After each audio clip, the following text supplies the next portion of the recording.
My parents skipped my high school graduation for my sister's gender reveal party. When I begged them to reschedule, my mom snapped, "Stop being selfish. You can't ruin her special day." All right, Reddit. This isn't just about my high school graduation. My mom spent years trying to poison every good moment I had, but things kept escalating until it got real messy. Let me back up 5 years to where this really started. Name's Mateo, 33 male. My family told me they'd have to miss my high school graduation because Valentina's gender reveal party was more important. Just like that. Just dropped it on me over breakfast like they were telling me they'd be late for dinner. "Stop being so dramatic, Mateo," my mother Carmen said, not even looking up from her phone.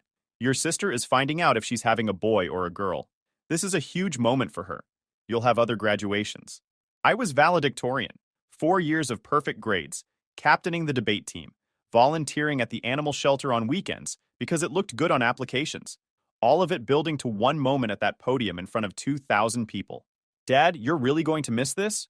He set down his coffee mug with that look he got when he'd already decided something and didn't want to argue about it. "Your mother's right, mijo. The ranch is booked, the family's coming in from Laredo and Corpus. We can't reschedule now. The ceremony is 3 hours. You could do both." Carmen finally looked at me, and I saw something in her eyes I'd seen 1,000 times before, but never really understood until that moment. "Smart kids don't need their families there, Mateo. You've always been fine on your own. That's your thing, the independent one. We'll celebrate later."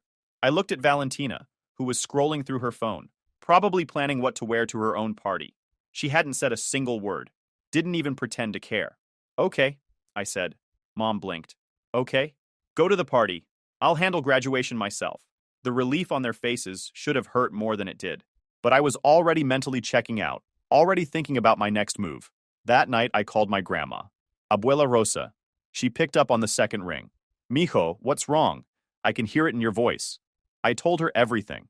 The party, the ranch, them basically saying my graduation didn't matter. She was quiet for a long moment. When she spoke, her voice had that angry edge. "Your mother is making the biggest mistake of her life, and she doesn't even know it yet. But she will, mijo, she will. Now listen to me. You remember what you're worth. Even if they forget, you remember." 2 days later, she called me back. "I want you to meet someone. His name is Pablo. He's my friend." The way she said friend made it clear he was more than that. Before you think, yes, Grandma was still dating. "Come by the house Saturday morning. Wear something nice." Damien drove me over on Saturday morning. He'd been my best friend since sophomore year, when we'd bonded over our mutual hatred of pep rallies and our love of breakfast tacos from this food truck. "Haha, your grandma's got a boyfriend?" he said, grinning as we pulled into her driveway. The house was in one of those older Alamo Heights neighborhoods. "That's awesome. How old is this guy?" "70s, I think." "I don't know. She was weirdly vague about it." $20 says he's loaded." "You're an idiot." A correct idiot. Pablo turned out to be exactly what Damien predicted. This distinguished guy in his mid-70s, wearing a perfectly pressed Guayabera and driving a Mercedes S-Class. He had that thing rich people have, where everything looks expensive without trying too hard. Quality shoes, simple watch, haircut that definitely didn't come from Supercuts. He shook my hand with a grip that meant business, then turned to Damien and did the same. "You must be the famous Damien. Rosa talks about you constantly." "Oh, she does?" Damien looked genuinely surprised. "Oh, yes. Says you're an idiot, but that you make her laugh." Abuela appeared in the doorway, arms crossed, trying not to smile. "I said you're good for Mateo, even if you dress like you get your clothes from a dumpster." Damien looked down at his perfectly normal t-shirt and jeans. "What's wrong with what I'm wearing?" "Everything. You look like you rolled out of bed." "I did roll out of bed. It's Saturday morning." "Exactly my point." Pablo laughed and put his arm around Abuela. "Come inside, boys. Let's talk." "Your abuela tells me you're headed to Rice," he said. "If I can afford it." "Got accepted, but the financial aid package isn't enough." "What if money wasn't an issue?" I looked at Abuela Rosa. She was smiling. Pablo laid it out simple. He'd made his money in commercial real estate across South Texas. He'd pay for Rice, all of it. Books, housing, everything. The only condition was that I had to promise to remember where I came from and who believed in me when it mattered. "And one more thing," Abuela said.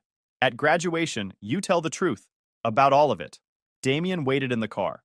When I got back in, he took one look at my face and said, "Well, I'm going to Rice. Full ride." "Your grandma's boyfriend is paying?" "Yeah. Your grandma is cooler than both of us combined." Graduation day arrived hot and brutal. 95 degrees by 9 a.m.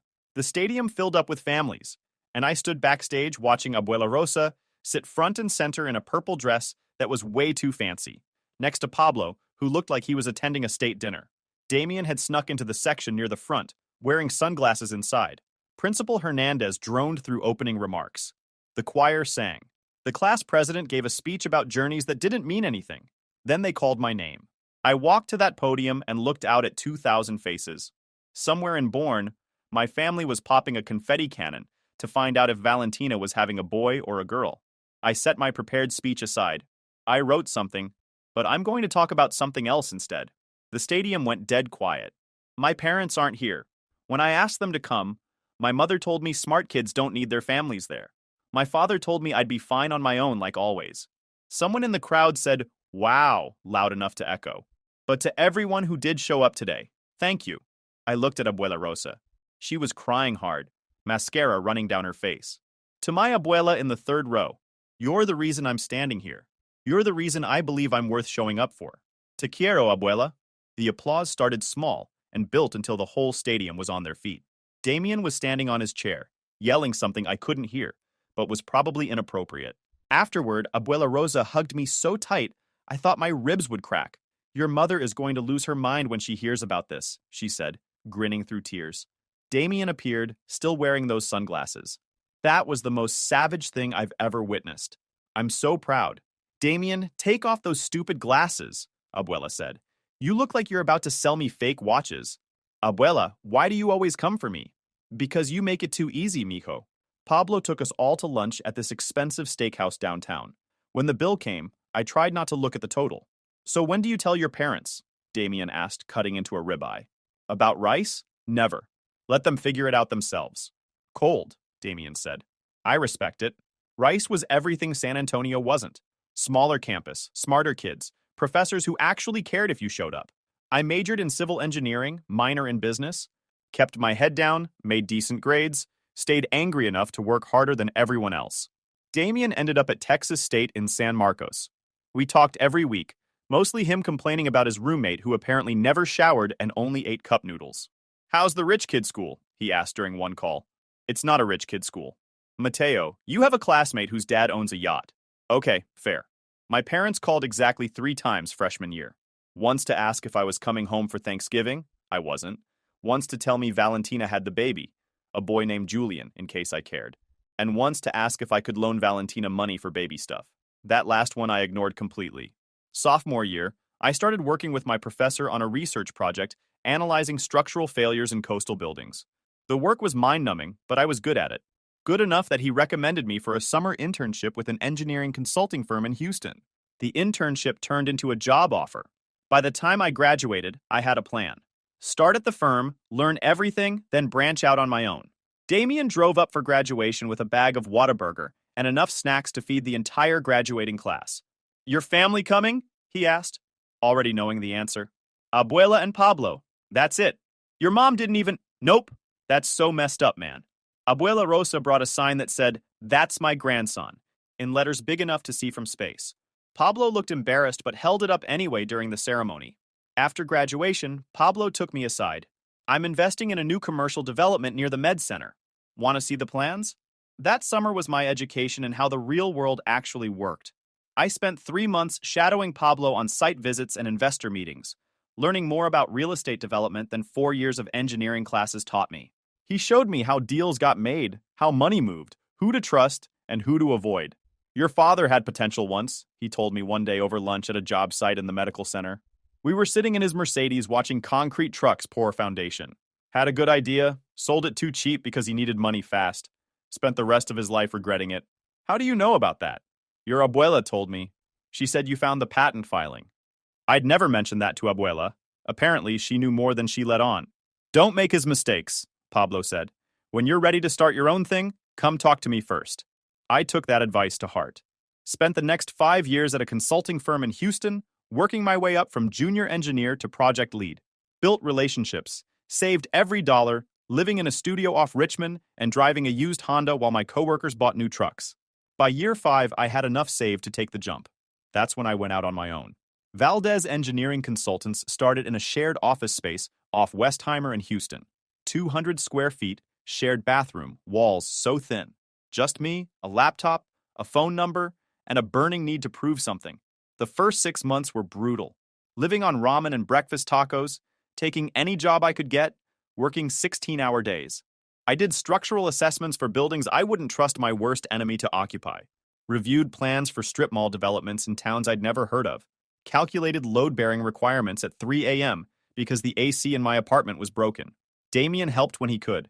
He'd moved to Houston after college, working in IT for some healthcare company. He'd show up after work with food, help me organize files, make terrible jokes to keep me from losing it. "You know this is insane, right?" he said one night, watching me review structural calculations for the third time. "Probably. Does your family even know you're doing this?" "Nope." "Good. When you make it big, the looks on their faces will be worth it." Year 2 changed everything. I landed my first major contract, a mixed-use development in the Galleria area. Some investor group was converting an old office building, needed someone to assess the structural integrity. The previous engineer had bailed because of foundation issues. I spent 3 weeks doing the assessment, found solutions that would work, presented them without making the investors panic. The fee was enough to hire 2 junior engineers and move into a real office. Year 3, I had 15 employees and contracts across the Gulf Coast. Year 5 brought the big break. A national retail chain needed structural assessments for a 100-plus store renovation across Texas and Louisiana. $3 million contract that put us on the map. Pablo had also brought me in as minority partner on 2 of his commercial developments in Austin and San Antonio. My equity stakes plus the company's value put me at about $20 million on paper, enough money that I'd never worry about rent again. Abuela Rosa came to the office opening. She walked through pointing at everything, telling anyone who'd listen that her grandson built this from nothing. Damien showed up late with a bottle and a banner that said, "Congratulations on being rich." Abuela looked at the banner and shook her head.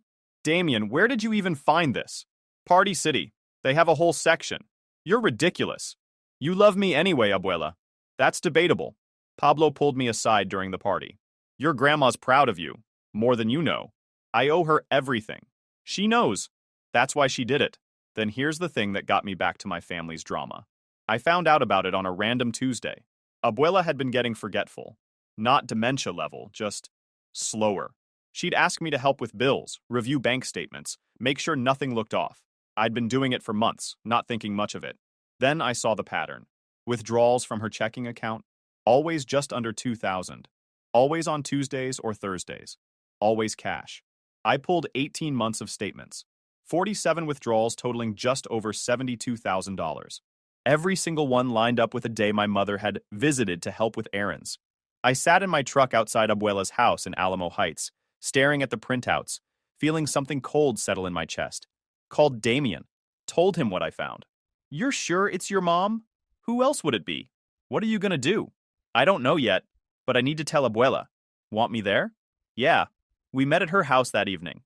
She made coffee, set out pan dulce, asked about work. Normal grandmother stuff. "Abuela, we need to talk about your bank account." She went still. "What about it?" I showed her the statements. Watched her face as she looked at the numbers, the dates, the amounts. "Carmen," she said quietly, "I can call the police. File a report. Get the money back." "No." She set down the papers. "No police. Family doesn't do that to family. Abuela, she stole from you. I know what she did, and I know how to handle it." She wouldn't say more than that. Made me promise not to confront my mother, not to tell anyone else. 2 weeks later, my mother called. First time in 9 months. "Mateo, we need to talk about your grandmother." "What about her?" "She's accusing me of stealing from her. It's completely insane. I think she's losing it. Getting dementia or something. I'm very concerned. The nerve on this woman hit me like a truck."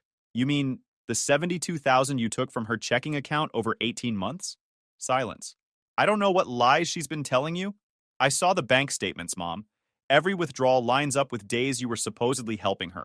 You're taking her side? Your own mother? You're stealing from your own mother." "Yeah, I'm taking her side." "How dare you?" I hung up. She called back 20 times, left 12 voicemails, each one more unhinged than the last.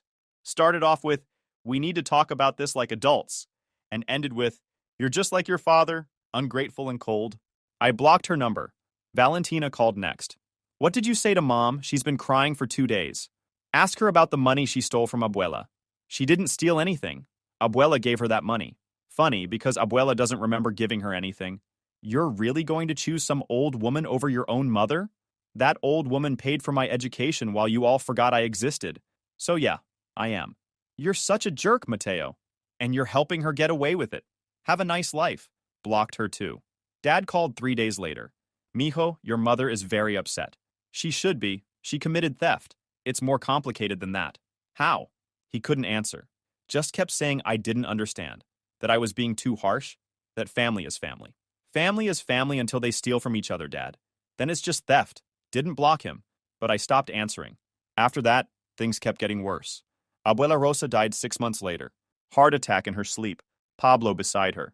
She was 84 years old. The funeral was at San Fernando Cathedral. Packed house. Turned out Abuela knew everyone in San Antonio, and half of them owed her favors. My parents showed up. Valentina and Javier with their 2 kids. They sat in the back, didn't try to talk to me. Damien sat next to me, wearing an actual suit for once. You holding up? He whispered. I will be. Carmen approached me after the service. Tried to hug me. I stepped back. Don't. Mateo, I know we've had our differences, but surely today, you spent months stealing from your own mother while she was losing her memory, and then you tried to gaslight me about it. There's no, today, we put aside our differences. There's you staying away from me. Her mask slipped for just a second, and I saw real hatred underneath. You'll regret this, she said quietly. I really won't. The will reading happened 3 days later. Pablo's attorney, a woman named Sandra, who looked like she didn't take nonsense from anyone, laid it all out. The house went to Pablo. Most of the cash went to various charities. Some jewelry to cousins. To me, she left 2 things. First, a letter. Second, a property in Fredericksburg I didn't even know she owned. The property was purchased 15 years ago, Sandra said. Your grandmother made the final payment 2 years ago. It's been generating rental income since then. All proceeds have been held in trust for you. How much are we talking about? Approximately $450,000. The property itself is worth about $300,000. I sat there trying to process the numbers. $750,000 just sitting there. Why didn't she tell me? She wanted you to find your own way first. Her instructions were specific. You weren't to know about this until after her death, and only if you'd already made it on your own. Pablo spoke up. She was very proud of what you built, Mateo. Wanted you to know you did it yourself. Carmen's voice came from across the room. This is ridiculous. He gets property and money while her own daughter gets nothing? Sandra looked at her like she'd dealt with this 1,000 times. Mrs. Valdez, your mother was very clear about her reasoning. The family home goes to Pablo Ruiz, as was her wish. The property in Fredericksburg was purchased with Mr. Ruiz's financial assistance and always intended for Mateo.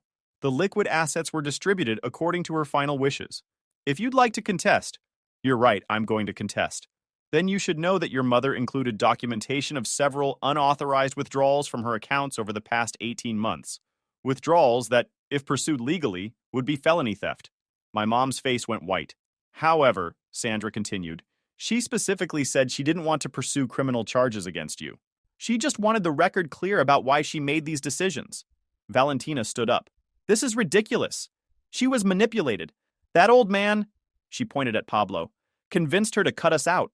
Pablo, who'd been sitting quietly the whole time, finally spoke. I tried to convince her not to cut you out.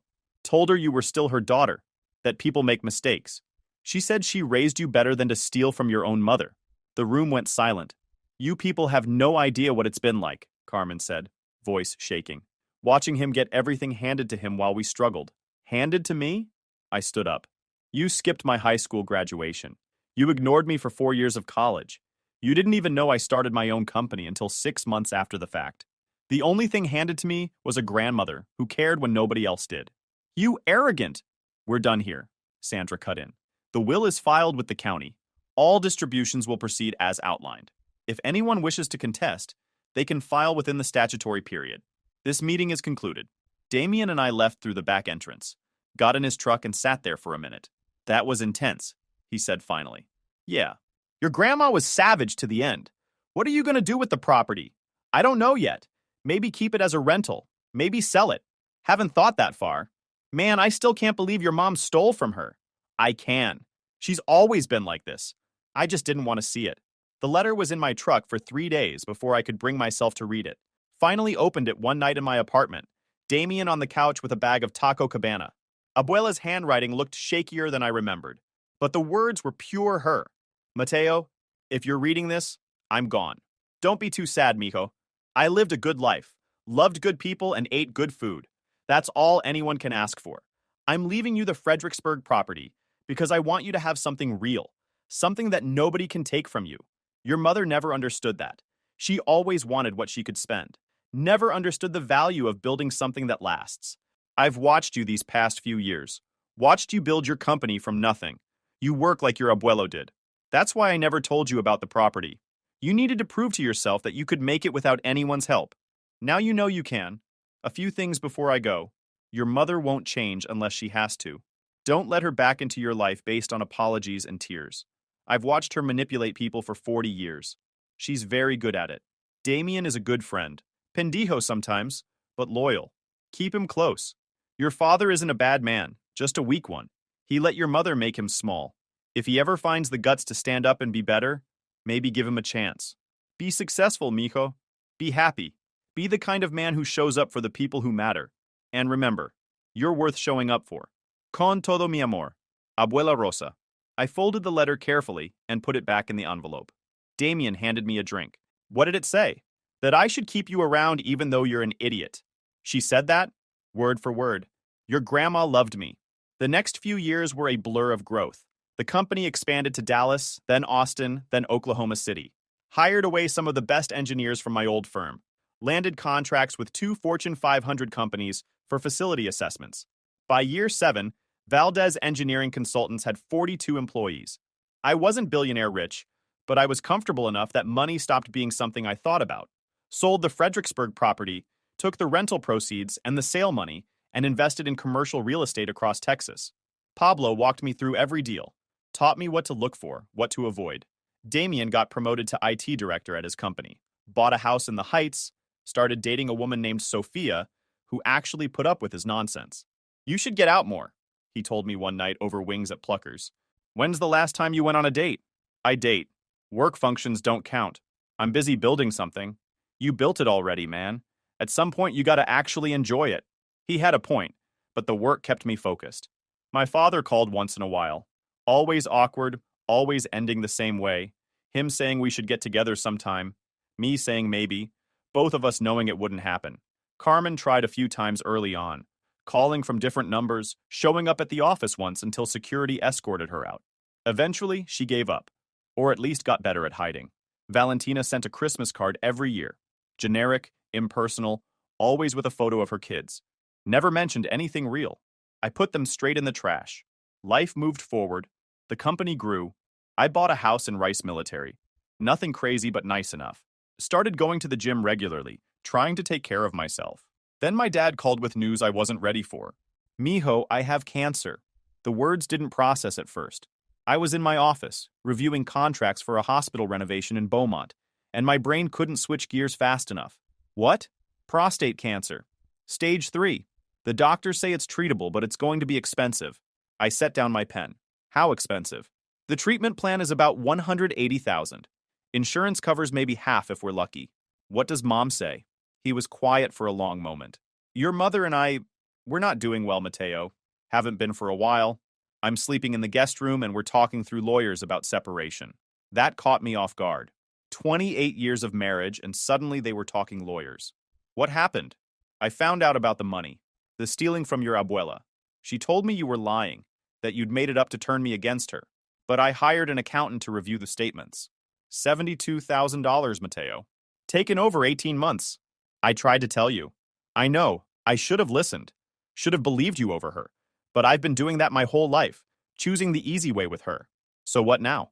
Now I'm sick and broke and trying to figure out how to pay for treatment. The house has a second mortgage we took out 3 years ago for Valentina's wedding.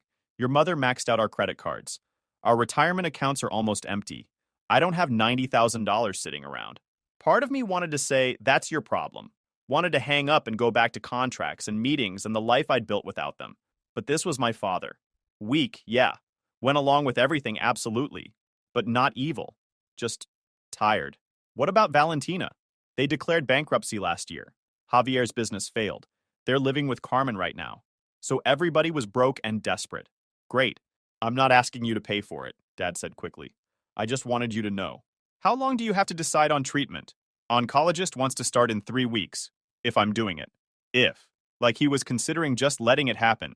Don't be stupid, Dad. Get the treatment. With what money? I'll figure something out. Mateo, you don't have to. I said I'll figure it out. I hung up and sat there staring at nothing. Damien showed up at my office an hour later. I'd texted him, need to talk, and he just showed up. What's wrong? I told him about the cancer, the money, all of it. So what are you thinking? He asked. I'm thinking I should probably help him. Because he's your dad. Because he's the only one who even tried. Called to tell me himself instead of sending Mom to guilt trip me. Admitted he screwed up. That's more than I've gotten from anyone else in that family. True. So you gonna pay for it? Some of it. Not all. He needs to have skin in the game. I called Dad back 2 days later.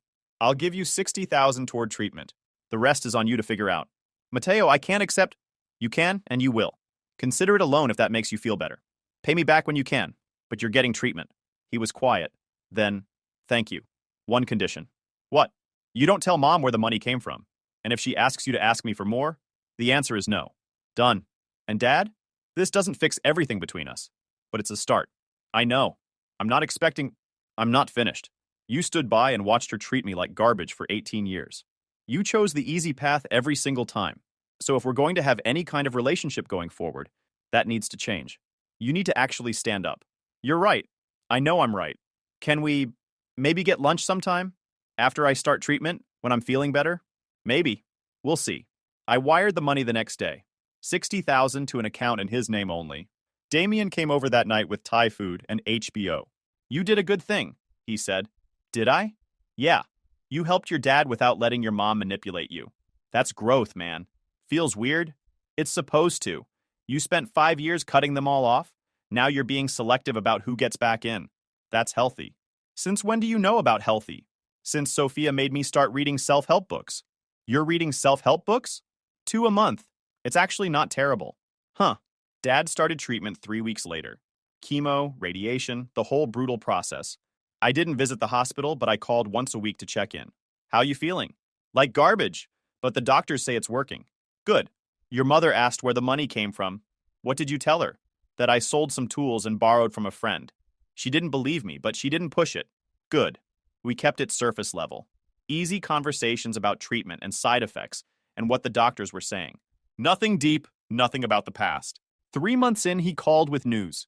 Tests came back clean. Tumors shrinking. Doctors are optimistic.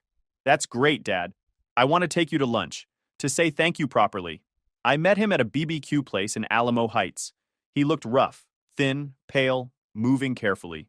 You look terrible, I said, sitting down. Thanks, mijo. You always know how to make a man feel good. We ordered brisket and sat in silence for a minute.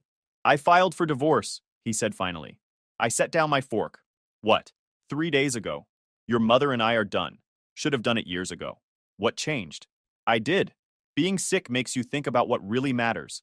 And what matters is that I spent 28 years married to someone who never really loved me, who only cared about what I could provide, what status I could give her.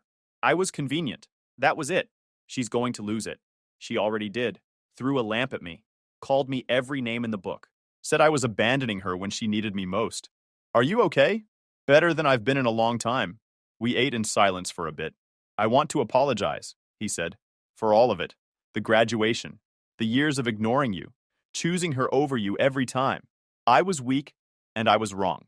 Yeah, you were. I looked at my father. This man who'd been a stranger for most of my life, but who was finally, maybe, becoming someone real. I'm not ready to forgive you yet, but I'm willing to see where this goes. You keep showing up, keep being honest, we'll figure it out. Abuela said to give you a chance if you earned it. So earn it. He smiled. She was something else, your abuela. Yeah, she was. We finished lunch and walked to our cars. Before I got in, Dad stopped me. Your mother's going to come after you, for whatever she can get. Divorce is making her desperate. Let her try. I'm serious, Mateo. She's convinced herself you owe her something. That your success is somehow because of what she gave you. What she gave me was a masterclass in what not to be. She wants to come after me for that. I'll see her in court. 3 weeks later, she tried. Showed up at my office building with Valentina on a Thursday afternoon. Security called me from the lobby. Sir, there are two women here demanding to see you. Getting pretty loud. I pulled up the security camera feed. There they were. Carmen dressed like she was going to a job interview in clothes she couldn't afford, playing the part of the respectable mother. Valentina stood beside her looking uncomfortable, bouncing her youngest kid on her hip. I could have had security throw them out, but part of me wanted this confrontation, needed to finally say everything I'd been holding back. I took the elevator down. Carmen's voice echoed off the marble floors as she yelled at the security guard about how I was her son, and she had a right to see me. Actually, you don't have any rights here, I said, walking up. She spun around. Mateo, finally, we need to talk about... No. The word stopped her mid-sentence. Excuse me? No, we don't need to talk about anything. You don't get to show up at my workplace and demand my time. I'm your mother. You never were. People in the lobby were staring. Valentina stepped forward. Mateo, Mom's struggling. The divorce, she's got nothing. Not my problem. Carmen's mask dropped, and I saw pure hatred underneath. You ungrateful jerk. After everything I sacrificed, name one thing. She opened her mouth. Couldn't find an answer. Security, these women are trespassing. Please escort them out. If they come back, call the police. Carmen started to argue, but the guard was already on his radio calling for backup. Ma'am, you need to leave now. Building policy. I watched them leave. Carmen screaming about lawyers. How I was just like my father, cold and heartless. Damien walked in from the parking garage, carrying Torchy's tacos. Oh man, did I miss something? Why does your mom look like she wants to murder someone? You just missed my mother threatening to sue me. Classic Carmen. Want to grab food and watch sports? It's 2 p.m. on a Wednesday. And that's what sick days are for. We ended up at a sports bar in Montrose, eating wings and watching the Rockets lose to Portland. You handled that well, Damien said. Did I? Yeah, man. You set boundaries. That's healthy. You're still reading those self-help books, aren't you? Every night before bed. Sophia quizzes me on them. Good for you. You should try reading sometime. Pass. 6 months later, Dad finished treatment. Clean scans, good prognosis. We'd been having lunch once a month, building something new, something more honest. I signed the divorce papers, he told me over tacos. It's final. How do you feel? Relieved, scared, free, all of it at once. She come after you for money? Tried, but we didn't have much to split. House is underwater, retirement's gone. She got the car and half the debt. I got the rest and my freedom. Where are you living? Small apartment near Culebra. Need any help? No, I need to do this on my own. I respected that. For what it's worth, I'm proud of you. For standing up finally. He looked at me like I'd just handed him $1 million. That means a lot, mijo. More than you know. We weren't perfect. Probably never would be. But we were honest. That was enough. Damien got engaged to Sophia. Asked me to be his best man. You sure? I said. Who else would I ask? Someone who's better at speeches? You're giving the speech, man. It's tradition. I hate you. You love me. Debatable. At the wedding, I stood up and told stories about Damien. The time he tried to impress a girl by cooking dinner and set off 3 smoke alarms. The time he got lost in IKEA for 2 hours. The time he convinced me to go skydiving and threw up immediately after landing. But seriously, I said, looking at him and Sophia, Damien's the most loyal friend I've ever had. He showed up when no one else did. He believed in me when my own family didn't. And now Sophia's stuck with him, which is either the best decision or worst decision she'll ever make. Everyone laughed. Damien wiped his eyes and gave me a hug that lasted too long. Thanks, man, he whispered. Don't get weird. Too late. Life kept moving. The company kept growing. Dad and I kept building trust slowly. Carmen and Valentina stayed gone, exactly where they belonged. Family are not the people you're born to, but the people who show up. The people who stick around when everything falls apart and don't expect anything in return. I built a good life, with help from the people who mattered. That was enough. If you enjoyed this video, please hit that subscribe button. It really helps the channel and help us bring you more and better stories. Thanks.